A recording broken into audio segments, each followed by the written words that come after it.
Welcome to the podcast. If you'd like to listen to an ad-free version of this episode and all of our episodes, then search True Crime Today Premium Plus on Apple Podcasts and press subscribe. That's our premium channel where all of our ad-free and advanced episodes live, all in one place. True Crime Today Premium Plus. Search it on Apple Podcasts and press subscribe. Even try it for 3 days free. Innocence died with the first shovel of dirt. Welcome to Hidden Killers with Tony Brueski, featuring retired FBI Special Agent Jennifer Coffindaffer. The trial of Richard Allen continues on in Delphi, Indiana. Is he the man who killed those two little girls, Abby Williams and Libby German, back in 2017 near the Monon High Bridge, where everybody likes to walk out in that part of the country? We've heard a lot of very interesting testimony, including confessions from Richard Allen. Joining me to discuss, Jennifer Coffindaffer, retired FBI Special Agent. We don't have the option of listening to the confessions, but people in the courtroom just the other day did. They heard the phone call to his mother and to his wife in a very weird way, I guess I would say, confessed to the murders. Not at all what he said initially when questioned by investigators. But after, I'm going to call it what it is, torture in the solitary confinement, after torture, mocking and stuff by guards, things that really should not be going on in a U.S. prison, but have, he finally said, I did it, but is there any weight to the credibility of that? Jennifer, what's your thoughts on where this is at right now? Well, I feel like I'm on a teeter-totter. Yeah. And it's not moving. We're kind of stuck in the middle. Down, it's not moving up. Yeah. And it's interesting because almost nothing has changed really since even before trial. No. I mean, here we have, what is the evidence against Richard Allen? He said he's there. Well, we've known that since 2017. He said he's there again in other, interviews. So we know he's there. Mm-hmm. But he's not there at the crime scene. He's there at the Monon High Bridge, mm-hmm. which is not where those girls were murdered. Yeah. So there's a differentiation, but certainly he was there. The car, there's been a PT Cruiser described. There's been a smart car described. There's been an SUV described. He had a Ford Focus, I believe. Mm-hmm. So his car was never identified as being there. As far as eyewitness identification regarding him exactly, there are more eyewitness. In other words, no one can say Richard Allen. Yeah. The descriptions are just all over the board, just like the two photos that we saw initially, and just like the fact nobody can seem to say whether the guy on video is Richard Allen or someone else. It's kind of the eye of the beholder. Yeah. Some people see and say, yes, I remember years ago when they said a specialist came in and said, he's 6 foot to 6'1". Now we're seeing specialists say 5'6". And then you notice nothing was brought in about those details because it's just not a science. Yeah. Regarding that video. So here we are, we have these confessions, but in my opinion, they're tainted. They're tainted because of the zealousness of the of the prosecutor's office and of law enforcement to put him in a maximum security confinement instead of just saying, yeah, put him in the Carroll County Jail. The jail is open. It's got the bars. He can see people. He can have a pad. He can communicate.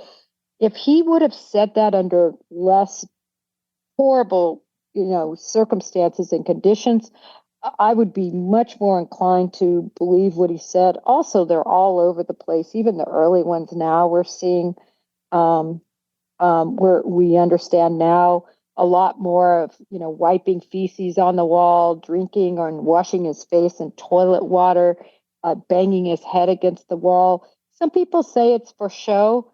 I don't know. That's a lot of show, and it's gone on for a long period of time. We also know now he was drugged involuntarily, to get him under control. That's just a lot to trust what comes out of somebody's mouth in that circumstance. Well, I mean, if we just break this down for a moment and take take the crime out of it. Take just a random person. Take a random person, put them in solitary confinement for a year, subject them to everything that you just listed. And then would you believe anything that person says? You know? You know, it's truly just the most, I mean, if people can picture the cells, just the size of those cells, I think they said very specifically, correct me if I'm wrong, but I believe they were 6 by 12. Yeah, it was like a closet, basically. It's like going into a closet and spending a year there. You have one mat, right, to lay on that would be so uncomfortable. You have 3 sides that are solid and one side that's almost solid with a sliver of light. Yeah. And you're there. They decide when the lights are on, when the lights are off, and you have nothing. Yeah. But you. I think certainly conditions like that can lead to madness. I thought what was really interesting were a couple of things. One was the first interviews when he was talked to out of confinement and how adamant he was. And he acted, in my opinion, as an investigator, how I expect somebody who is innocent to act. They're usually very defiant. They're angry. They're, go ahead and look. You're not going to find anything, and so a lot of his, and again, unfortunately, we didn't get to see the interrogation. Recall that the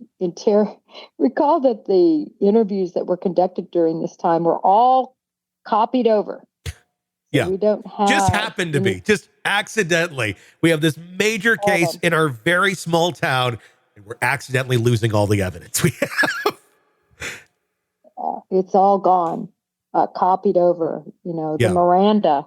That's not even recorded. It's very, as a law enforcement officer, it's just hard you don't want a Monday morning quarterback, but this one's a jaw dropper. People think Karen Reed is a jaw dropper. No, this is a jaw dropper.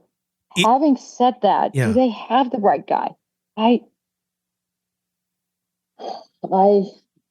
don't know. They mention a van, right? He mentions a van in one of the confessions. And the law enforcement is able to corroborate a van, but then was that van mentioned before? Yes. Was the van known to Dr. Walla? Dr. Walla is a big piece in this, and Dr. Walla has put herself out there as a total embarrassment by being involved in communities on social media and finding out all sorts of clues and interacting with social media sleuths. And then yet she is supposed to be an impartial interviewer and psychologist for Richard Allen. It's really mind-blowing. I think what we're seeing a lot here is a culture within the law enforcement community and anybody involved in that community of me. I'm going to do whatever I can to benefit myself in whatever situation I'm in. If I screwed something up, well, I'm going to cover that up. If I did this or that, I'm going to cover that up. Let's keep covering this up. Let's keep acting inappropriately, and somebody will cover for all of our bad acts. That seems to be what we have going on here, all the way down to the psychologists who are like, maybe this person can provide some credible information, but even they are corrupt and twisted in this whole thing. It just seems to be a very bizarre culture of we are going to force the narrative of what we think is right down everybody's throats. And for the most part, I'm guessing it's worked. Otherwise, they wouldn't continue to do it. But they got a lot of backlash on this one. And some people dragging their feet going, yeah, I don't think so. And I don't think they're accustomed to that there in Delphi, this amount of not smooth sailing when they think they know what is right and want to punish those that they deem to be wrong and evildoers without a fair trial. Well, I want to say, first of all, again, I'm a blue blood. I'm blue to the core, 28 years in law enforcement. And I can tell you that most law enforcement officers, a huge amount, 90%, are amazing. They're what they their decisions, everything they're doing, they are driven by good and trying to do the right thing. I think in this case, there was just so much incompetence. First of all, the bodies, as you know, were not found by law enforcement. They were found by searchers that were helping to look. And then law enforcement, happened upon the scene. This is something, Delphi is so small. Their law enforcement presence is so small. And they had never had anything like this. It wasn't properly secured, that scene. Evidence wasn't properly collected. The state police get involved. A month later, the Bureau gets involved. Then they're basically removed, within a couple of years. It's just so poorly handled. Like any case, the most important time is the initial finding of those bodies and securing it, keeping everyone out. I mean, we should have had footprint impressions of the killer. We didn't have any of that. Why? The whole crime scene was trampled.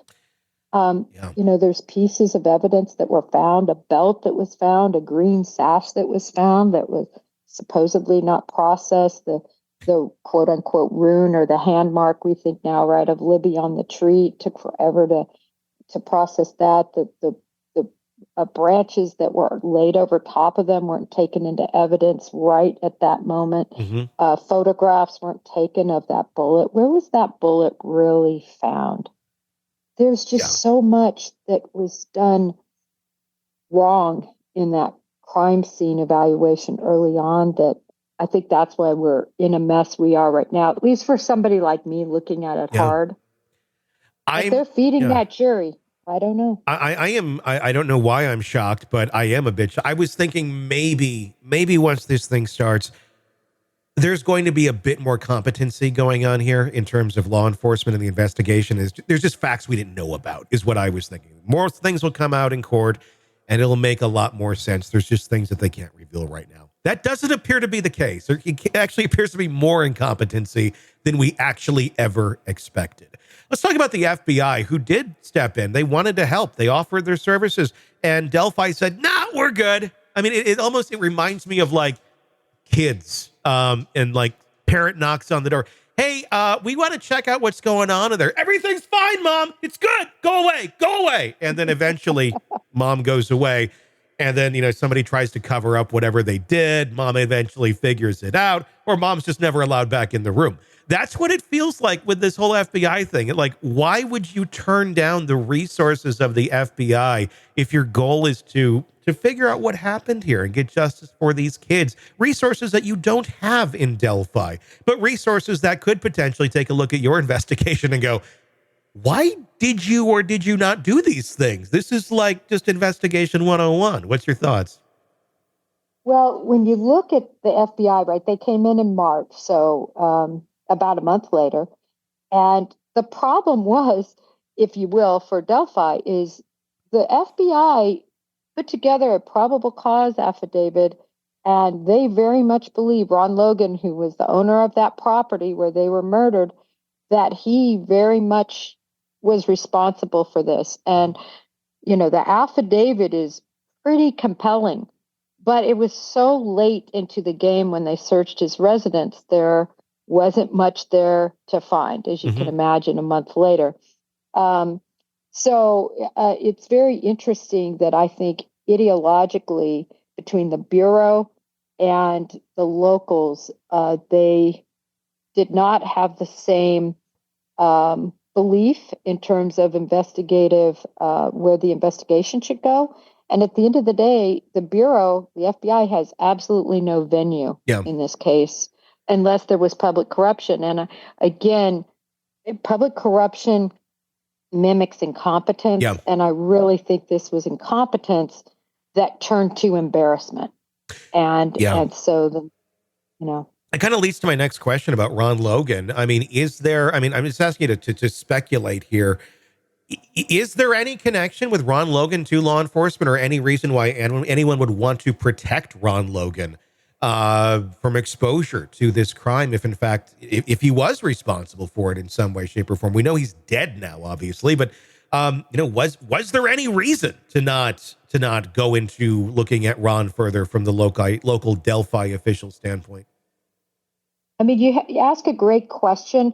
I have never seen any link between Ron Logan and law enforcement or anybody as to why they wouldn't want to move forward against him. But, it really does beg that question. What local law enforcement said at the time was, well, he was just too old to commit this crime. But Tony, older gentlemen have can have a lot of the same sexual drive. And remember, this really isn't about sex. This is about power. This is about control. This is about a deviant behavior toward children. That's what really this is all about. And my big question is if Richard Allen were this huge deviant, such a deviant that he could do the acts that we now know about, where is all the pornographic evidence and the sadistic evidence on his 20 plus phones that were seized? I understand that the one apparently from 2017 is purportedly missing. A phone isn't missing. Where was the evidence from the carrier? Why didn't they put them on the stand and say, listen, he turned the phone in. This is what happened. Where is all of that? Yeah. I didn't see that.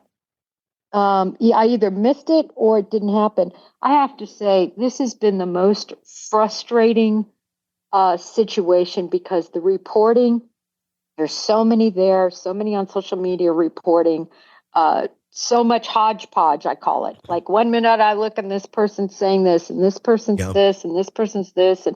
And then everybody has their own agenda. Yeah. So I feel like some of the local reporters, I think, are doing a really good job just being more fact-based, but it's hours and hours and hours of testimony.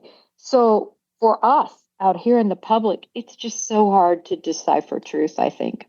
Yeah, I mean, you're seeing it through everybody's prism and perspective of that case. This is all you get when you don't have cameras or audio or anything in the courtroom.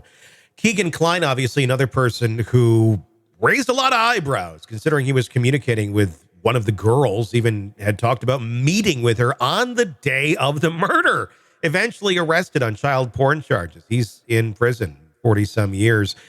He may get out. How deep did they look into him? And I mean, that to me, when I hear the story of planning to meet her the day that they were that they died, why no more on Keegan Kline? Does he have a rock solid alibi when we really truly look at it from an objective standpoint? Could he have talked to other people that are into, I don't know, child porn and that sort of stuff, which he clearly was, and said, hey, these girls are out there. If you want to go meet them, it's another I don't know how the predator community works, but assuming maybe they talk like that. How deep of a dive have they done into Keegan Kline to completely rule him out, in your opinion? Well, they did a good deep dive, and obviously they were able to, charge him with a slew of child porn charges, which he's been convicted of and he's in jail for. But what's very interesting about Keegan Kline, of course, is you bring up the meeting that was trying to be coordinated through Anthony Schatz, which Anthony Schatz was, of course, his catfisher, his good-looking, strapping young persona that was communicating with all these young girls. But what I always found interesting on this was Keegan Kline, through Anthony Schatz, had communicated with another girl right after this incident, and a masked person showed up at that girl's residence right after the communications with Anthony Schatz. And to me, that's another thing, as you said, so I don't think it was ever Keegan Kline. If, Keegan Kline is this gigantic, overweight, almost looks disabled in terms of his physical capability, certainly not bridge guy. And so never did it cross, I don't think, anybody's mind that it was him per se, but was it somebody he communicated with? Remember, this is all salacious group of people that, trade these, pornographic images like trading cards and communicate and try to get more. And so was were other people privy to the Anthony Schatz account information and this hookup? And And it begs the question after what happened after this with, this girl that right after that communication saw this What kind of man, investigating was masked. done on that masked man that showed up at the other girl's house? Well, they did an investigation, but reached no conclusion that I ever read about. No one was charged. And you remember Keegan Kline too. They were so convinced of somehow his involvement, probably through the Anthony Shots account. So whether he was there or not, again, somebody else, they got him out of jail. This is a huge, huge feat. You have to have everyone involved in this on the law enforcement spectrum, on the prosecution spectrum, because you are going, and I've done it before, that's how I know, to convince somebody basically to say you're unincarcerated for a day. And all that entails, if anything happens when they're out, if they escape, if they hurt somebody, anything like that, it's a big deal. So they took him out again to comb the waterway, because Keegan Kline had made up all this information, which they had believed, which ended up being not true. But the bottom line is, I think they did a pretty good job investigating him, but I don't know if they got to the bottom of everything because, again, they didn't utilize FBI forensic digital investigators, to my knowledge, on everything Keegan Kline had. Gosh. Where do you think this goes from here? I mean, right now, I thought he would be convicted just because of the way that the Delphi seem to be setting up the case. At this point, I don't really think he will be. I think there's enough reasonable doubt that a reasonable human being will go, yeah, I can't say for sure that it's Richard Allen.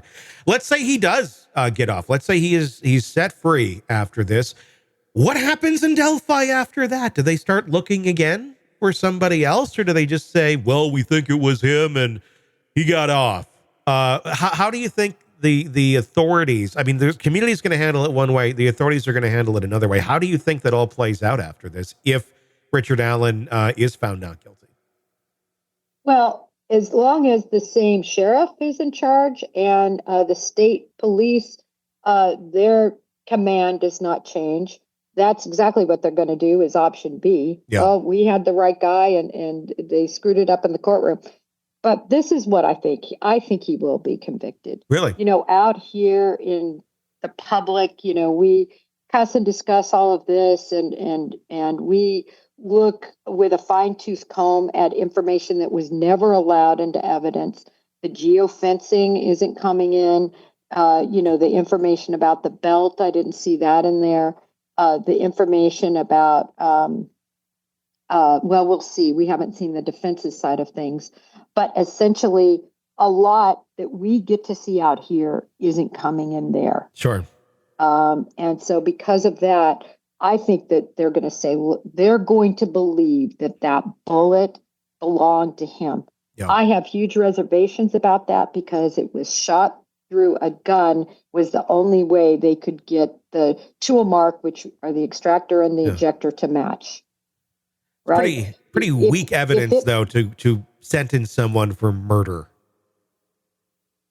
Oh, I know. But I think they'll do it. I think they'll add it all together and they'll say, well, some people go in, some jurors unfortunately go in, and they truly believe law enforcement wouldn't ever go after anybody that wasn't not guilty. And they have so much trust in law enforcement. So you have that factor working at you. And then you have the fact he was there. They're going to really drive home that van and make it seem like, I think, that no one knew about the van but him, which isn't accurate. I think that they're going to focus in on the confessions. I think the jurors will think, why in the world, crazy or not, in those conditions or not, because nobody's ever been in those conditions, why would anybody confess to something they didn't do? And I think that's going to be a big factor in this. And then I think they're going to say that bullet was his. There's no reason for that bullet to be down by those bodies, but for him to have been there. And I think they're going to look at him, many jurors, and they're going to say, I think that's him, because of the blue Carhartt jacket, the general appearance, right? Even though he looks like my dad, right? He Yeah. looks like any farmer. It's so nondescript, Yeah. that video. I think they'll convict him. I think we're going to see a conviction here. I actually don't even think it's going to take much time. Wow. In a sense, I hope I'm wrong, because I'm not convinced. If I were convinced, but I can't get convinced with him. Well, I'm hoping that there's more critical thinkers on the jury than not. That at the least this will end up in a mistrial.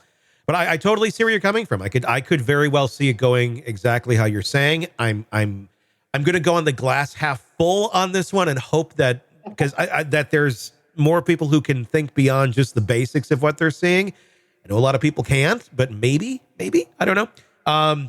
We'll find out. As of now, I have not been convinced that Richard Allen is this person. I've been convinced that the police just didn't do a very good job is where it's at for whatever reason. I don't even think it was like a conspiracy of, I just think it's bad behavior or bad policing.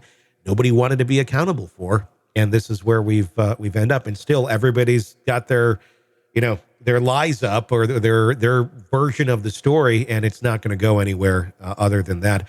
We'll probably end up be talking about this again about a year or two from now when trial number 2 starts. I'm hoping it ends. Maybe. We'll find out. And Tony, I will say in this case, it's a little different than some of the other cases that we've looked at from the standpoint of, there was big motivation in this case because there was a sheriff's race underway. Yeah. And there was big motivation to get this crime solved. It was kind of the platform, that the person was running and espousing that, I'm going to get this crime solved, and kind of all about him, right? And so there was a lot at stake, I think. And that's why I always said, did he confess to somebody else? What put their needle on him again? I have been so disappointed that there was nothing. Yeah. It was simply that they supposedly re-looked at everything. That makes no sense to me. No. That there wasn't something larger, and it never came out. Nothing. It's scary when political motivations get into crime world and judging the innocence or guilt of someone. I mean, we're seeing it right now, and I'm not expressing an opinion on this. I mean, I'll express an opinion. I think the Menendez brothers should be out. I think they've served their time. But what you're seeing there is the DA is releasing them, and it looks very political. He's up for re-election, and he wants the support of being the guy who freed the Menendez brothers after all those years of abuse, which I think is the right move. But is it being done because it's the right thing to do, or is it being done because he wants to get votes? This almost was the exact opposite. People needed their villain. People needed their bad guy. The sheriff found the bad guy, and he wasn't going to hear anybody's arguments any other way. And now we're starting to hear about the arguments every other way and what was done incorrectly, which turns out it ultimately was to get elected, it seems. Yeah, I mean, this is just one of those cases that has that. And it's a perfect analogy right now with Gascon in Los Angeles. He's up for re-election in December. What a feather in the cap, with something to drive home, especially when you have Hollywood behind you. Yeah. And all those huge platforms like the Kardashians that are, begging for him to get out. And we've seen that needle move. It's unbelievable to me. I know you and I have a difference of opinion, but we can always discuss it intelligently, which I like. Yes, exactly. I don't like you any less because you think they should get out, Tony. Exactly. Yeah. I still think you're a good dude. Yeah. But again, if I could be convinced beyond a reasonable doubt that they were sexually abused, we know they were emotionally treated very harshly and verbally. Yeah. There's just too much. Actually, I've been pouring back over in my spare time as I'm driving or whatever, been listening to the trial again, believe it or not. I mean, to the very key witnesses. And I tell you, the big problem is Lyle Menendez, I really think, just orchestrated this whole thing. And I had never known about the book, the book of all his recordings and why he wasn't allowed on the stand the second time. I just didn't remember that. 1990 was a pretty busy time. Sure. 90 through 94 for me. But You know, boy, Yeah. when you hear out of his own mouth him saying, devising this plot basically to use the sexual assault excuse, it's way too much for me to overcome. Sure. It's a lot of thoughts on that case. It's just disturbing when politicians use it to their advantage for election when we're talking about people's freedom, innocence, or guilt. And I feel like that was a big factor here in the Delphi case. Jennifer Coffindaffer, retired FBI special agent. Yeah. Sorry, Tony. Yeah. That is a great point. Yeah. You know, politics should never weigh in one way or the other. Exactly. Yeah, 1,000%.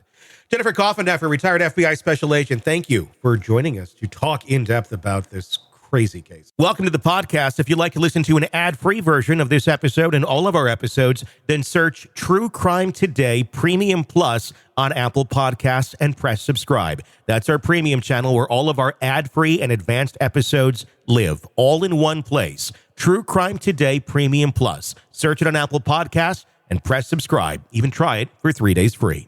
You're in the thick of a true crime saga, every detail sinking in. And then, wham, a commercial about something you couldn't care less about. It's like being served a microwaved dinner at a 5-star restaurant. But it doesn't have to be this way. Go for True Crime Today Premium Plus on Apple Podcasts. With True Crime Today Premium Plus, you get uninterrupted, ad-free episodes, extended interviews that dig even deeper into the muck, and early access so you can brag to your friends.